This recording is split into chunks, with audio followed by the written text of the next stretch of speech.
Once upon a time, in a small and peaceful village surrounded by green hills and clear blue rivers, there lived an elderly woman named Yura.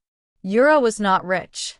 She lived in a tiny wooden house at the edge of the village, with a little garden full of bright flowers and sweet-smelling herbs. Even though her house was small and simple, it was always filled with warmth and laughter. Yura lived alone, but she never felt lonely. She had her garden, her books, her little cat named Miso, and many friends in the village. Every morning, Yura would wake up at sunrise. She would open her window and let the fresh, cool air into her home. She would greet the morning sun with a smile and say, "Thank you for another beautiful day."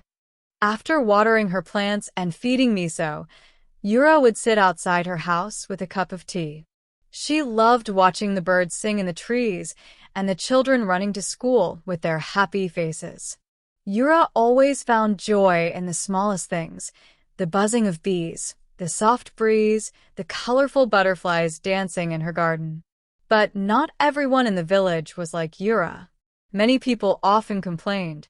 They would say, "If only I had a bigger house," or "If only I had more gold and new clothes, then I would be happy." Some people worked very hard, always chasing after money and new things.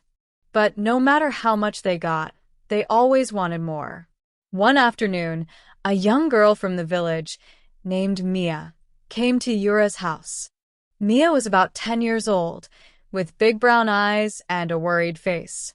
"Grandma Yura," Mia said sadly, "I don't understand. My friends have new toys, new dresses, and they always look so happy. I want those things too. Why don't I have more? Why are you so happy when you have so little?" Yura smiled kindly and patted the seat next to her. "Come, my dear. Sit with me, and I will tell you something important."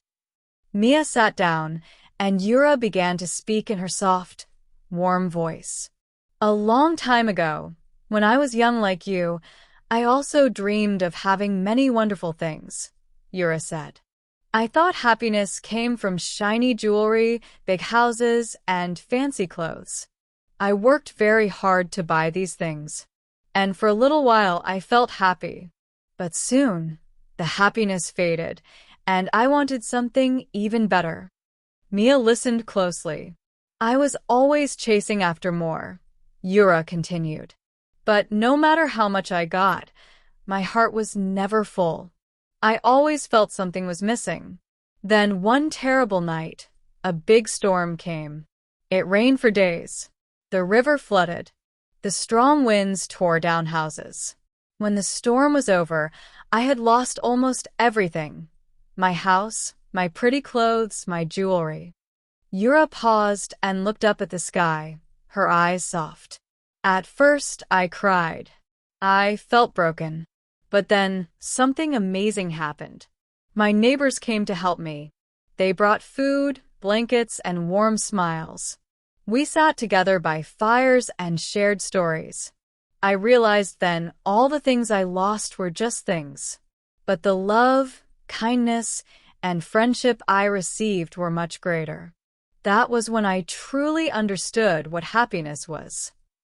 Mia blinked, trying to understand. "But don't you ever miss your big house or jewelry?" Mia asked. Yura chuckled gently. "No, my dear. My small house is cozy. My garden is alive with flowers. I have friends who visit me. I have my memories, my books, and my little cat, Miso. I have everything I need." Yura picked a rose from her garden and gave it to Mia. "See this rose?" she said. "It doesn't need golden petals or diamonds to be beautiful.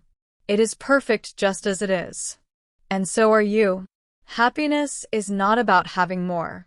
It's about seeing the beauty in what you already have." Mia looked at the rose and smiled. That day, something inside her heart changed. She no longer felt jealous of her friends. Instead, she started noticing all the wonderful things around her: her mother's hugs, the songs of the birds, the soft bed she slept in at night. From that day on, Mia visited Yura almost every day. They would bake bread together, plant new flowers, and laugh at silly stories. Mia learned how to sew simple clothes, how to bake cookies, and how to enjoy the small moments. As Mia grew up, she carried Yura's lesson in her heart. She didn't run after the biggest house or the shiniest things. Instead, she built a life full of love, peace, and gratitude. And Yura, even as she grew older and her hair turned snowy white, remained the happiest person in the village. People would often pass by her garden and hear her singing softly while watering her plants. Whenever someone in the village felt sad or greedy, they would go to Yura's house. She would serve them warm tea, share her bread, and tell them gently, "Happiness is not found in having more. It is found in loving what you already have." Many years later, when Yura's time on Earth came to an end, the whole village gathered in her little garden, now full of blooming flowers of every color. They smiled through their tears, remembering the woman who had taught them the greatest treasure of all, the treasure of a thankful heart. And every time the flowers swayed in the wind, the villagers felt as if Yura was still there, whispering, "Be happy, be thankful, and you will always have enough."